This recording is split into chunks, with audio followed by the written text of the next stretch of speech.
So I'm here to talk to you guys about who Toca Boca is, what we do, and how we look at strategic partnerships. And I'm going to share some tips, some insights, and I hope you're going to find that helpful with your business. So let's start with who we are and what we do. So we started as a mobile app publisher in the kids category in 2011. We have two offices in Stockholm and San Francisco. We have 38 apps in total, over 150 million downloads in over 160 countries. We have in total 16 million monthly active users, and we are leaders in several markets globally. And we are a part of Spin Master, and we own our sister studio, Sego Mini, that also makes great kids games based in Toronto. So there are a few things that really make Toca Boca unique and stand out. And I want to talk about three specific product development principles that we really stick by and we think help make a difference. And so the first one is we really believe in open-ended and creative play. And what that means is none of our games have any levels or leaderboards. And you can't win, you can't lose. And so there's a stress-free environment for kids to play in. I think, secondly, we are extremely committed to diversity. And what that means is none of our games have any text or speech. And so that enables kids all over the world to have the same experience. So a kid in Asia, a kid in Ukraine, a kid in the US can all have the same experience at the same time. And that's extremely important to us.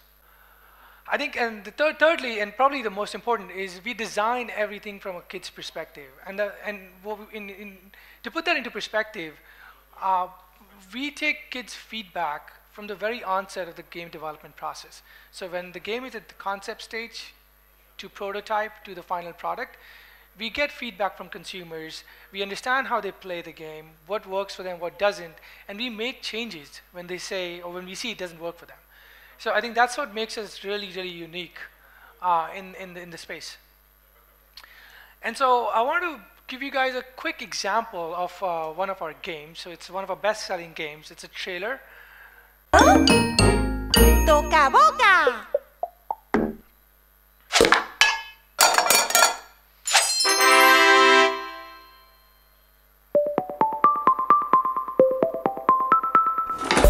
Wow!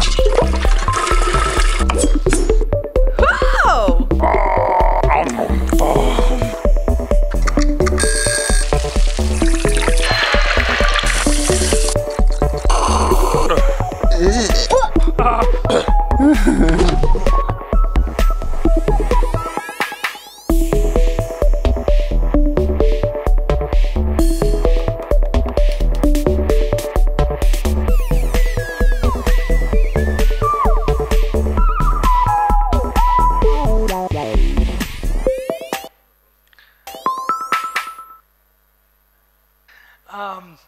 And our strategy works.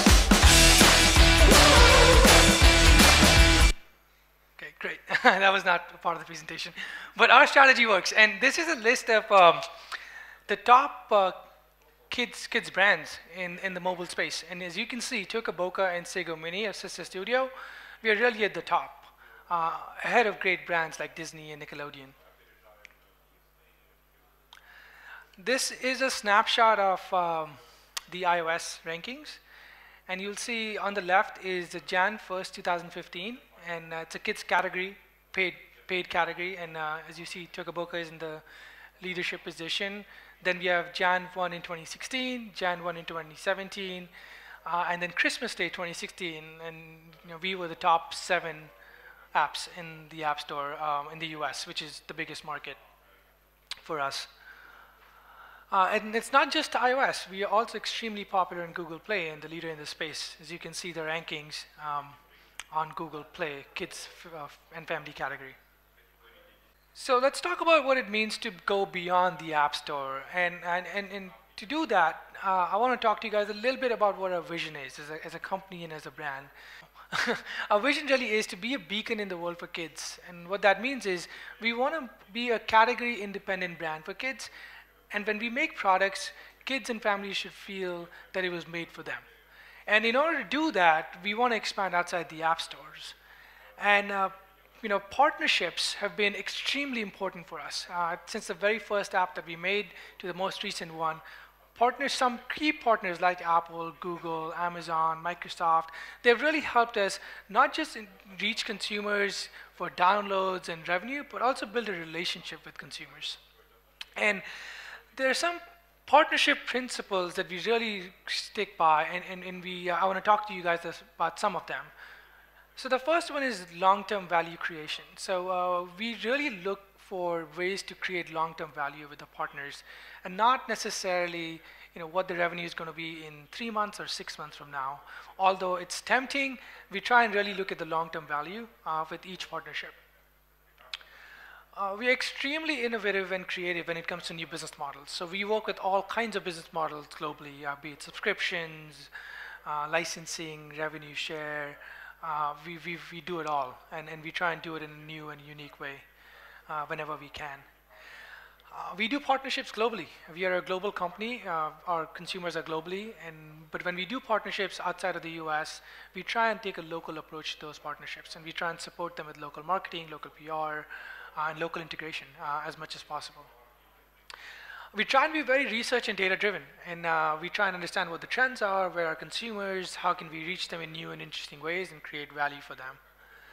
And lastly, we try and be early adopters, try and learn quickly, be innovative, be the first movers in the industry, so we can take the industry forward.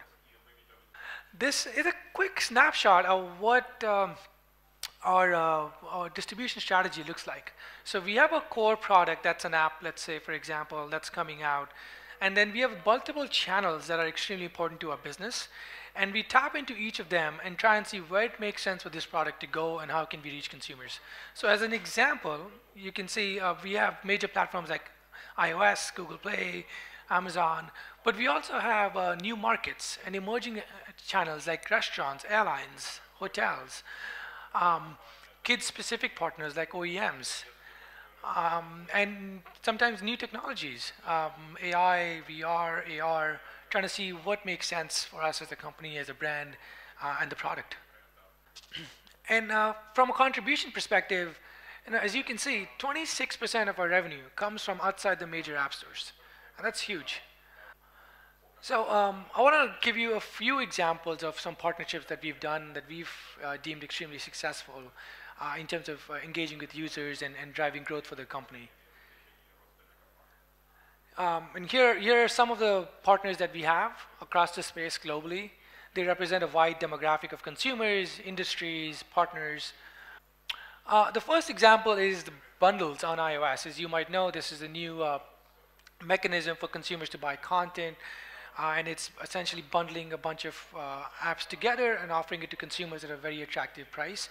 So we saw that as a very, very unique opportunity for us in the kids space to create a bigger impact, increase the LTV, offer consumers greater value, and have them engage with multiple of our products at the same time. And so, we worked with other kids developers to promote the category itself. And so, as you can see, the bundles as a category was promoted by the Apple Store, and we were a part of that promotion, working together with other kids developers. And that resulted in a 7x sale for the bundles category for us. This is an example of a very innovative new channel in the US. It's a tablet maker called Ziosk, and they make Android devices and deploy them in restaurants. So they're about 2,000. They are present in about 2,000 restaurants, and it's a Android device that helps consumers order food, pay for the meal, but also engage with some content. And so we worked with them to become their biggest kids partner in the space, and have an exclusive Toca Boca section for games. And so that enabled us to reach about 50 million consumers in the US. And we also had the highest engagement amongst all content providers across the board, with the average play session being 7 to 8 minutes. These are some examples of content network partners globally that have helped us reach consumers in new and interesting ways through subscription models, through licensing models. And so the one on the left is a partnership with Latin America in Brazil.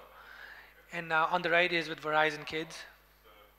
Another two examples of very successful long-term partnerships with great partners in this space.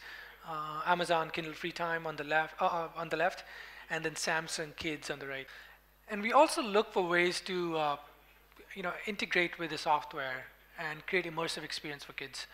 And so here's an example of how we did that with Samsung Kids, and it was Toca Boca was integrated in the UI of the experience. And we work with partners long after the deals are signed. And so we look at long-term engagement as one of the things that I mentioned in the past.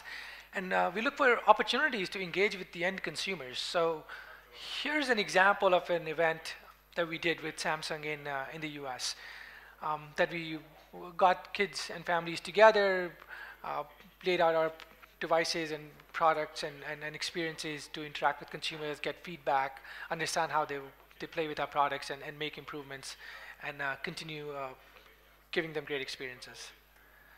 And here's another example of an event that we did with Google at the launch of the family category for apps. That's it. Thank you. So I've got a question for you. Okay. So let's say I'm an indie developer and I'm hoping to reach these types of partners like airlines or the restaurant Ziosk, is that what it's called? Ziosk. What kind of strategies are you utilizing to kind of get to these people and kind of start the partnership process? Yeah, that's a good question. So we just, I think the first step is we research what are some innovative companies out there? What is the Ziosk of today and of tomorrow? And so we find these companies out through research. Then we engage with them by reaching out to them and telling them about understanding the business model, understanding the consumer base, telling them about the leadership position that we have and the value that we can add to their consumers. And that's how we start the conversation, and then try and see if there's a fit for us to work together. Quick question. How do you measure the return of investment compared to regular sales via the App Store or Google Play? Like each integration with Samsung Kids or with Ziosk requires some time, So do you measure the returns of investments? And I've seen that you shared the great comparison of bundle sales, which is great. But how do you measure the rest? And which one is very successful? Which gets the best revenue from these integrations, from Ziosk or airlines or whatever? Thank you. Yeah. That's a good question as well. So we absolutely measure return on investment, and sometimes it's easier to measure, sometimes it's not so much. Revenue numbers. So what's the business model? How much revenue we can get is one part. How many users we reach, the quality of those users. How can we tie them back and introduce our brand to them? Because there's a cost of doing that, and so if a partnership lets you do that in a new and interesting way, that's interesting and that's valuable. I think the third thing, which is sometimes not very easy to measure, is how do you build a connection with that consumer, and in the long term, make that user aware of Toca Boca as a brand, and then the relationship that you build with the user in the long term. I think it's not always very easy, but I think if you measure the opportunity cost of reaching a user through ad spend, I think partnerships can be a very unique and an ROI positive way of reaching users, sometimes for free and sometimes actually making even revenue on expanding your user base. You have mentioned that about 74% of revenue comes from outside the regular stores. Could you please further break what are the next main sources of revenue for your company? Yep. So, sorry, just to clarify, it was 26% comes from outside the app stores. Yeah, 26%, and 74% comes from other channels. We have a range of products that we make in different channels, including the app stores. Yeah. All right. Thank you so much, Tarush. Thank you.